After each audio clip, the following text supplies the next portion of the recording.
អ្នកបម្រើ30អ្នកឈរនៅខាងក្រោយគោរាល់ថ្ងៃនៅពីក្រោមគាត់គឺជាស្មៅដែលគ្រប់ដណ្ដប់ដោយដៃគោប្រសិនបើអ្នកបាត់បង់ចំណុចកណ្ដាលនៃទំនាញផែនដីនឹងការដួលអ្នកនឹងត្រូវចោះដោយដៃគោហើយខ្ញុំកំពុងកាន់ចំណុចកណ្ដាលនៃទំនាញផែនដីរបស់ខ្ញុំតម្រឹមខ្លួនអ្នកជាមួយគោប៉ុន្តែគោកាន់តែលឿននៅទីបំផុតអ្នកបម្រើផ្សេងទៀតត្រូវបានចាញ់មានតែខ្ញុំទេដែលបានរួចជីវិតដោយហេតុផលនេះខ្ញុំត្រូវបានគេជ្រើសរើសជាអ្នកបម្រើតាមផ្ទះរបស់ព្រះអង្គម្ចាស់បញ្ជូនទៅវិមានខែដំបូងនៃការចូលរដ្ឋាភិបាលព្រះនាងហាមខ្ញុំមិនឲ្យចូលទៅជិតព្រះអង្គម្ចាស់ខ្ញុំស្ដាប់បង្គាប់ស្នាក់នៅដោយខ្លួនឯងខ្ញុំដឹងក្នុងចិត្តវាពិតជាកំពុងរងចាំខ្ញុំមិនអាចប្រញាប់បានទេវាបានកន្លះឆ្នាំហើយព្រះនាងមិនមានផ្ទៃពោះយូរទេគាត់បានសុំគ្រូពេទ្យដោយសម្ងាត់ដើម្បីព្យាបាលមានតែពេលនោះទេដែលខ្ញុំដឹងថាខ្ញុំគ្មានកូនព្រះនាងភ័យស្លន់ស្លោចាប់ផ្ដើមស្វែងរកបេក្ខជនក្នុងចំណោមអ្នកបម្រើថ្លៃបណ្ណាការគាត់ចង់ជ្រើសរើសនរណាម្នាក់ដែលងាយស្រួលមាននឹងថែរក្សាផ្ដល់កំណើតឲ្យកូនសម្រាប់គាត់មើលជុំវិញហើយគាត់បានជ្រើសរើសខ្ញុំអ្នកបម្រើរបស់គាត់បានស្រឡាំងកាំងចំពោះព្រះអង្គម្ចាស់ក្នុងរយៈពេល6ខែកន្លងមកនេះបោះកម្រាលអត់ដោយគ្មានខ្ញុំបិទទ្វារដូចជាមនុស្សល្ងីល្ងើនៅថ្ងៃនេះព្រះនាងបានចូលនិវត្តន៍ពីហ្វូងមនុស្សគ្រាន់តែខ្ញុំលុតជង្គង់នៅចំពោះមុខគាត់ហើយគាត់បានលើកខ្ញុំឡើងសំឡេងគឺជាសូលុយស្យងរដូវរងាដែលគ្មានទីពឹងខ្ញុំមានអ្វីដែលត្រូវសួរអ្នកខ្ញុំលងលក់ដោយភ័យខ្លាចជីវិតរបស់អ្នកបម្រើនេះត្រូវបានផ្ដល់ឲ្យដោយព្រះនាងឡើងលើភ្នំកំបិតនិងចុះក្រោមសមុទ្រភ្លើងទីសកលនឹងមិនស្លាប់ឡើយព្រះនាងញឹមដោយក្តីពេញចិត្តស្រែកធ្ងន់ហើយនិយាយថាប្រសិនបើវាមិនមែនជាមធ្យោបាយចុងក្រោយទេខ្ញុំនឹងមិនបង្កការលំបាកដល់អ្នកទេខ្ញុំចង់ឲ្យអ្នកធ្វើជាក្មេងស្រីផ្ទះរបស់ព្រះអង្គម្ចាស់មានផ្ទៃពោះឆាប់ក្មេងស្រីនៅក្នុងផ្ទះមិនមានឈ្មោះខាងទ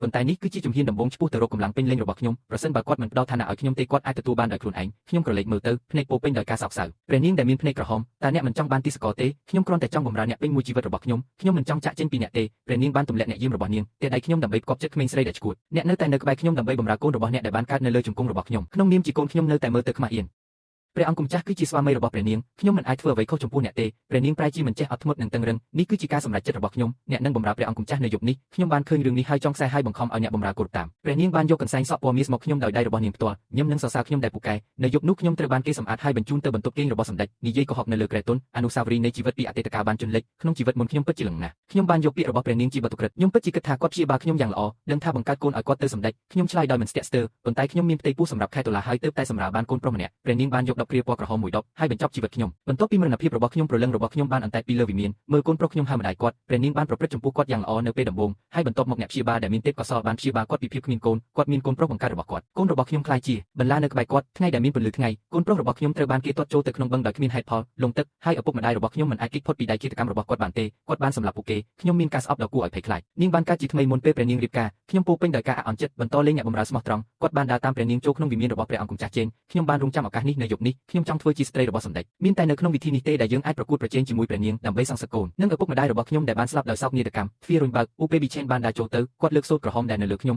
ំហើយខ្ញុំបានក្រឡេកមើលទៅគាត់ការមើលឃើញភ្នែករបស់មេគឺដូចជាក្រញាំប្រកាសណាស់គាត់ជាបុរសសង្ហានិងគួរឲ្យស្អប់គាត់ឃើញថាខ្ញុំមិនហ៊ានមើលគាត់នៅក្នុងភ្នែកទេអ្នកលើកចិញ្ចាំហើយមកធម្មជាតិអ្នកហ៊ានសម្លឹងមើលស្ដេចនេះទេតែអ្នកមិនខ្លាចស្ដេចនេះទេសម្លេងរបស់ខ្ញុំទន់ជាមួយនឹងការគោរពបូជាបន្តិចបន្តួចព្រះអង្គម្ចាស់គឺជាជំនន់នៃព្រះសង្គ្រាមល្ងីល្ងើប្រជាជនទីសកលកោសរសើរអ្នកមិនខ្លាចអ្នកឧបេឆេនដឹកនាំកងទ័ពទៅប្រយុទ្ធពេញមួយឆ្នាំខ្ញុំមិនអាចស្ដាប់អ្នកដទៃសរសើរសមិទ្ធផលប្រយុទ្ធរបស់គាត់ទេខ្ញុំត្រូវបានគេសើចចំអកឲ្យខ្ញុំមិននឹកស្មានថានឹងមានក្មេងស្រីម្នាក់ដែលមានមាត់ឆ្ងាញ់បែបនេះនៅក្បែរព្រះនាងឡើយខ្ញុំបានឈោងចាប់ដៃអាវរបស់គាត់ភ្នែករបស់គាត់ពោពេញទៅដោយភាពទាក់ទាញមានកន្លែងល្អជាច្រើនសម្រាប់ទីសកលតើអ្នកចង់សាក់លបងទេភ្នែករបស់ឧបេប៊ីឆេននឹងភ្លាមហើយខ្ញុំបានព្យាយាមអស់ពីសមត្ថភាពដើម្បីធ្វើឲ្យគាត់ខឹងនៅយប់នោះខ្ញុំខុសពីខ្ញុំតឹងរឹងក្នុងជីវិតមុននៅថ្ងៃបន្ទាប់ព្រះនាងបានដឹងថាខ្ញុំបានបោះព្រះអង្គម្ចាស់ពេញមួយយប់ខ្ញុំញ័រដោយកំហឹងគាត់ចង្អុលច្រមុះខ្ញុំហើយដាក់បណ្ដាសាជាក់ស្ដែងអ្នកហ៊ានប្រងើយកន្តើយនឹងរាងកាយរបស់សម្ដេចខ្មាស់អៀនណាស់ខ្ញុំលុតជង្គង់ក្បាលកប់ទីបំផុតសម្លេងគឺស្មោះត្រង់ណាស់ព្រះនាងអ្នកបម្រើនេះគឺដើម្បីផលប្រយោជន៍ផ្ទាល់ខ្លួនអ្នកបម្រើគិតថាប្រសិនបើនាងមានផ្ទៃពោះកូនរបស់សម្ដេចឲ្យបានឆាប់នាងអាចនៅឆ្ងាយពីសម្ដេចសូមឲ្យអ្នកនិងព្រះអង្គម្ចាស់ត្រឡប់មកវិញជាមួយគ្នាស្រឡាញ់ដោយគ្មានការសង្ស័យកំហឹងរបស់ព្រះនាងត្រូវបានកាត់បន្ថយភ្លាមពាក់កណ្ដាលគាត់សង្ស័យថាខ្ញុំមិនបរិសុទ្ធឬបែបនេះគាត់គ្រាន់តែយកខ្ញុំធ្វើជាមនុស្សល្ងីល្ងើម្នាក់ដែររើបានគេឧទ្ទិសដល់គាត់បានថើបយ៉ាងត្រជាក់ខ្ញុំនៅតែលុតជង្គង់ព្រះនាងនីរ៉ូដូវាជាទីសកលដែលបង្កើតគំនិតផ្ទាល់ខ្លួនលើក្រោយតាខ្ញុំគួរតែលឿនឬយឺតជាងនេះទេព្រះនាងខឹងនឹងខ្ញុំណាស់ដែលនាងខំថ្មីរបស់នាងខ្ញុំគ្រាន់តែគិតថាខ្ញុំជាមនុស្សឆោតល្ងង់អស់សង្ឃឹមសូមឲ្យអ្នកក្រោកឡើងបន្ទាប់មកខ្ញុំក្រោកឈរឡើងជឿចាប់ពេលខ្ញុំចាក់ចេញខ្ញុំបានហឺតគាត់រអ៊ូតំថាល្ងីល្ងើមែន3ខែបន្ទាប់ឧបេប៊ីឆេននឹងបម្រើខ្ញុំរាល់យប់គាត់បានទៅទីធ្លារបស់ព្រះនាងតែ6ដងប៉ុណ្ណោះក្នុងរយៈពេល3ខែកន្លងមកនេះម្ដងរៀងរាល់ខែនៅដើមខែ15គឺគ្រាន់តែជាផ្លូវការប៉ុណ្ណោះបន្ទាប់ពីថ្ងៃដ៏ទន់ភ្លន់នេះឧបេប៊ីឆេនបានថែរក្សាសក់របស់ខ្ញុំហើយបានសួរសម្មិតតើអ្នកចង់បានអ្វីខ្ញុំនៅក្នុងដៃរបស់គាត់ការស្អប់ខ្ពើមកើនឡើងនៅក្នុងចិត្តខ្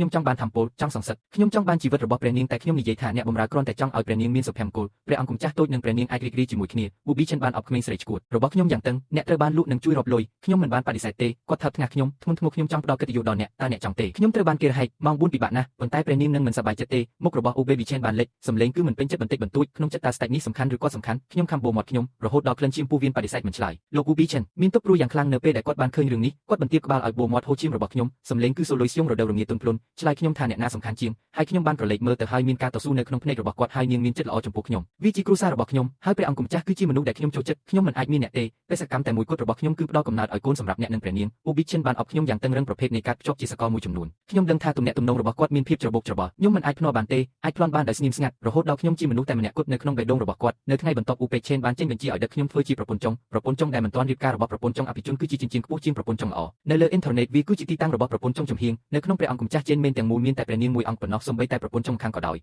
ខ្ញុំគឺជាប្រពន្ធចុងតែមួយគត់នៅក្នុងវិមានឬពីក្មេងស្រីផ្ទះតូចរហូតដល់មេឃព្រះនាងខឹងខ្លាំងណាស់ពេលឮដំណឹងនេះនាងបានកំទេចគ្រឿងសង្ហារឹមចិនដ៏មានតម្លៃទាំងអស់នៅក្នុងហាងក្បែរគ្រែរបស់នាងក្រឡាក្បឿងដែលខូចបានកោសសម្លៀកបំពាក់របស់ខ្ញុំចាក់ចូលក្នុងសាច់ខ្ញុំញ័រដោយជឿចាប់ប៉ុន្តែគាត់ទើបតែដុសធ្មេញហើយលូតជង្គង់យ៉ាងស្ងៀមស្ងាត់ព្រះនាងបានឈោងចាប់ចង្ការបស់ខ្ញុំខ្លាំងណាស់វាស្ទើរតែបាក់ឆ្អឹងរបស់ខ្ញុំភ្នែករបស់គាត់តឹងតើអ្នកហ៊ានក្បត់ខ្ញុំយ៉ាងម៉េចខ្ញុំប្រញាប់ក្រវីក្បាលសម្លេងមានព្រះនាងយំអ្នកបម្រើនេះមិនបានក្បត់អ្នកទេសូមស្ដាប់ការពន្យល់របស់ទាសករខ្ញុំចង់ឮអ្វីដែលអ្នកត្រូវនិយាយខ្ញុំប្រញាប់និយាយថាសម្ដេចបានមានប្រសាសន៍ថាប្រសិនបើអ្នកបម្រើនេះចង់ផ្ដល់កំណើតឲ្យកូនសម្រាប់អ្នកប៉ុន្តែគ្រាន់តែជាអត្តសញ្ញាណរបស់ក្មេងស្រីនៅផ្ទះប៉ុណ្ណោះប្រសិនបើវារីករាលដាលវានឹងតាក់ទាញការរិះគន់និងបាត់បង់មុខមាត់សម្ដេចបានធ្វើអ្វីទាំងអស់នេះដើម្បីផលប្រយោជន៍ផ្ទាល់ខ្លួនតើអ្នកបម្រើនេះហ៊ានក្បត់អ្នកយ៉ាងដូចម្ដេចការបញ្ចេញមតិរបស់ព្រះនាងបានធូរស្រាលបន្តិចសួរដោយចំថានេះជាការពិតអ្នកបម្រើមិនហ៊ានបញ្ឆោតព្រះនាងទេខ្ញុំគូក្បាលខ្ញុំយ៉ាងខ្លាំងហើយថ្ងាសខ្ញុំបុកក្បឿងឈាមបានហូរចេញភ្លាមហើយនៅទីនោះមានសម្លេងត្រជាក់និងមេកានិកនៅក្នុងក្បាលរបស់ខ្ញុំឌីងប្រព័ន្ធប្រឆាំងចំណីសត្វកាណុងត្រូវបានចុងដោយជោគជ័យម្ចាស់ផ្ទះរដូវរងាសូស្តៃបញ្ចប់ភារកិច្ចហើយផ្ទះកំភ្លៀងព្រះនាងដើម្បីទទួលបានរង្វាន់ការស្រឡាញ់ចូលចិត្តអានគំនិតហើយខ្ញុំតក់ស្លុតមើលជុំវិញខ្ញុំគឺជាមនុស្សតែម្នាក់គត់ដែលអាចឮសម្លេងនេះការអានគំនិតប្រព័ន្ធចំណីសត្វខុនខ្ញុំក្រឡេកមើលព្រះនាងដែលត្រួតត្រានៅចំពោះមុខខ្ញុំមានគំនិតមួយខ្ញុំចាប់ដៃគាត់ហើយផ្ទះកំភ្លៀងខ្ញុំពេលយំវាជាកំហុសរបស់ទាសករទាំងអស់ធ្វើឲ្យព្រះនាងខឹងទាសករសមនឹងស្លាប់ព្រះនាងត្រូវបានខ្ញុំចាប់ចងតស៊ូយ៉ាងខ្លាំង